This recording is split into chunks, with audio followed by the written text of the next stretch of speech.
মাথায় টুপি রেখে কইতাছি ভাই, আজকে সারাদিন টিকটকে লাইনে থাকবে। যার ভিডিও সামনে আসবে তাকেই সাপোর্ট করবে। আপনি সাপোর্ট পেতে চান তাহলে আমার ভিডিওটা একটা রিপোস্ট করেন, তিনটা কপি লিঙ্ক করেন।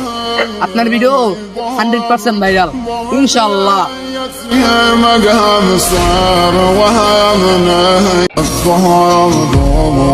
মাথায় টুপি রেখে কইতাছি ভাই, আজকে সারাদিন টিকটকে লাইনে থাকবে। যার ভিডিও সামনে আসবে তাকেই সাপোর্ট করবে। আপনি সাপোর্ট পেতে চান তাহলে আমার ভিডিওটা একটা রিপোস্ট করেন, তিনটা কপি লিঙ্ক করেন।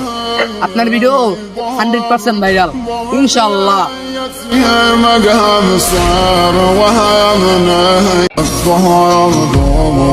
মাথায় টুপি রেখে কইতাছি ভাই, আজকে সারাদিন টিকটকে লাইনে থাকবে। যার ভিডিও সামনে আসবে তাকেই সাপোর্ট করবে। আপনি সাপোর্ট পেতে চান তাহলে আমার ভিডিওটা একটা রিপোস্ট করেন, তিনটা কপি লিঙ্ক করেন। আপনার ভিডিও 100% ভাইরাল ইনশাআল্লাহ।